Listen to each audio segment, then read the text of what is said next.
And you think he was as sharp as you?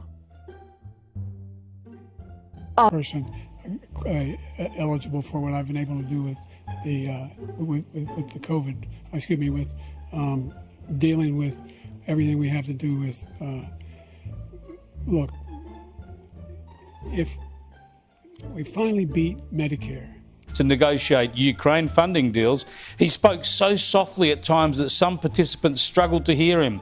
According to 5 people who were familiar with the meeting, they paused for extended periods, and sometimes he closed his eyes for so long that some in the room wonder whether he'd tuned out. On his feet, I saw him. Senator, on his feet is not praise. What's going on, guys? So I got my ha hat on today because the Democrats have just been spiraling off of a cliff, and some of these clips that I have in this video today are extremely hilarious because the Democrats have just been spiraling. They have not been able to get it together.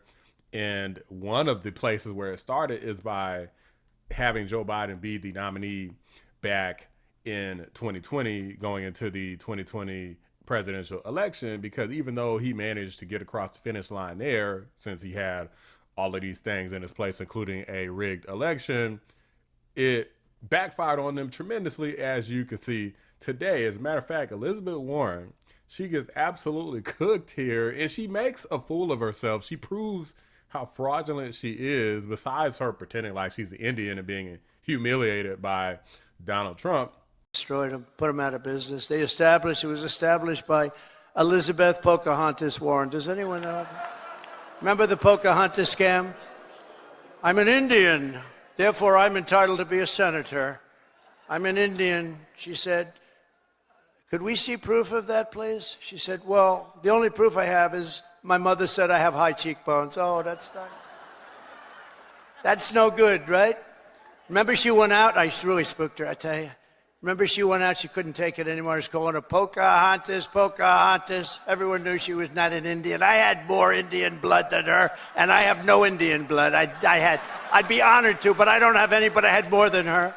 Which has effectively become a running joke forever. Pocahontas is never being let go. First off, she's never going to live that down. He's literally called her Pocahontas to her face. Do you want to keep it going for another 5 years? Yeah, you would say Pocahontas says yes.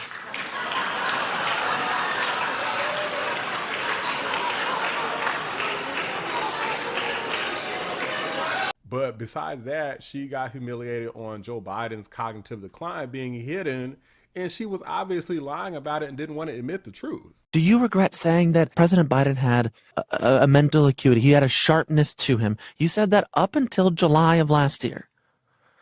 I said what I believe to be true. And you think he was as sharp as you? I said I had not seen decline. And I hadn't at that point. You did not see any decline from 2024 Joe Biden to 2021 Joe Biden? Not when I said that. You know, the thing is, he was sharp. He was on his feet. I saw him. Live event. I had meetings with him a couple of times. Senator, on his feet is not praise. He can speak in sentences is not praise. All right. Fair enough. Fair enough. The irony here is having the audacity to try to pretend as though the other people are so bad and they're liars and they're dictators and democracy, this, that, and the third. They're always talking about all of these stupid things, and they're the pot calling the kettle black. I appreciate this guy saying like, hey, this guy being able to stand up and complete sentences is not something that he should get a participation trophy for. That is just stupid and foolish, and the American people weren't falling for it, and they thought that they could get away with it again heading into 2024. Obviously, that didn't work out so well for them, but even perhaps more funnier than that is this clip of CNN where originally they were trying to say, hey, Joe Biden is, he's baller. He is preparing for this debate where he's just going to cook Donald Trump. And fast forward to Abby Phillips saying that Joe Biden left debate prep to go take a nap. President Biden has spent days locked in intense preparation, surrounded by his closest advisors at Camp David. And our sources are telling us tonight that full mock debates are underway at the podium, under the lights.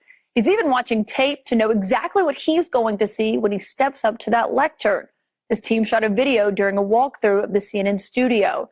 And as I reported while covering him at the White House, when Biden prepares, he does so incredibly intensively. So just how worried were Biden aides before the former president's disastrous debate last summer? According to Ron Klain, his chief of staff, his concerns could not be overstated. At his first meeting with Biden for debate prep, quote, Klain was startled. He'd never seen Biden so exhausted and so out of it. Biden was unaware of what was happening in his own campaign. Halfway through the session, the president excused himself and went off to sit by the pool. The part about the pool, he went off, this is in the middle of debate prep, went off to the pool and he took a nap. Joe Biden said he was sleepy. He was like, I'm tired of getting ready to debate Trump. I'm tired, boss. He said, I really need to go to sleep. So he just left in the middle. Imagine you're trying to pretend to be this man. You got the Trump wig on and you got the red tie and the blue suit. And you out here, you know, talking about illegal alien, this, that, and the third, and criminals and all of this stuff are coming into the country. And then Joe Biden's like, you know what, I would debate that point, but I'm a little sleepy right now. I think I'm going to go to the pool and take a nap. This was so freaking ridiculous. I'm shocked that CNN ever aired this. The way she said, he went and took a nap. Shout out to Abby Phillip, one of the most boring anchors on all of television. Straight up damn near well, I won't call her a DEI hire because there's a lot of other boring anchors that are non-black, but in terms of the black anchor, she's definitely probably the most boring one that I could think of. But I don't know, maybe you guys could list another one that's boring as hell. But it doesn't stop there, guys, because you also have these woke behind leftists determined to go to El Salvador. Like, these people are so stupid. Now you got other Democrats going to El Salvador and trying to achieve something that has never worked for the Democrat Party. Take a look. Congresswoman Maxine Dexter here, coming to you from El Salvador. Hey, it's Congressman Garcia. I am here in El Salvador. Hi, everyone. This is Congresswoman Yasamin Ansari. After a long day, we have arrived in El Salvador. We left that meeting with absolutely zero indication that this administration has is going to facilitate or wants to facilitate the return of Brego Garcia back to the United States so he can go through due process. Why, Congressman, are you in El Salvador? You are there for an El Salvadorian man who was a resident illegally of Maryland. You're a congressman from Florida. Why are you in El Salvador? Well, we're here because a man who had protected status in Maryland, a Maryland man, union member, worker with a citizen wife and beautiful children, was taken out of his state and out of the United States back over here without due process. And for us, we're here for a couple of reasons. Number one is because every person in our country deserves due process. And we want to make sure that we draw the line here at Kilmar Garcia. Now, what they're trying to do is argue in favor of some sort of constitutional crisis that Donald Trump is creating, argue in favor of democracy, argue that he's a king, right? Basically, it's Project 2025 all over again. Oh, he's trying to consolidate executive authority, and he's trying to be a dictator, and Hitler. It's that same type of logic that I don't understand why they keep trying to do it. It's been proven to have failed. That doesn't mean that it doesn't work on some Americans. Of course it's going to work on some Americans, Democrat, Republican, whatever you say. If you're a Democrat politician to some of your constituents, they're always going to believe it. But in terms of the majority of Americans, they didn't buy it. They voted with their wallet.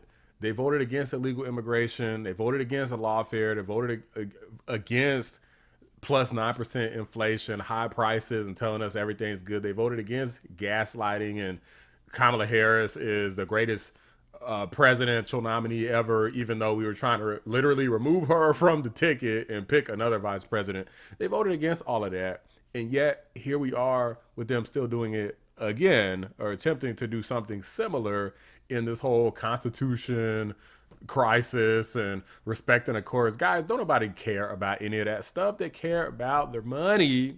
We can't let them certainly put cadaver, placeholder, half-dead individuals in place, claiming that they're the president of the United States when at the same time what's actually happening is you have a bunch of rogue behind leftists and a bunch of globalists, a bunch of people, including from other nations, and a bunch of rich donors like Soros and Bloomberg and, you know, all these different types of people donating and controlling what the Democrat Party does. Let me know what you guys think. Drop a like on the video. Subscribe to the channel if you're new. I appreciate y'all watching The Black Anomaly. Rising.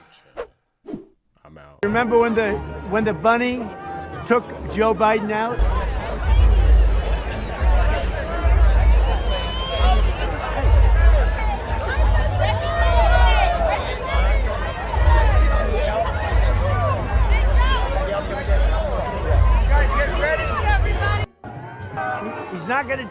He's not taking Trump out.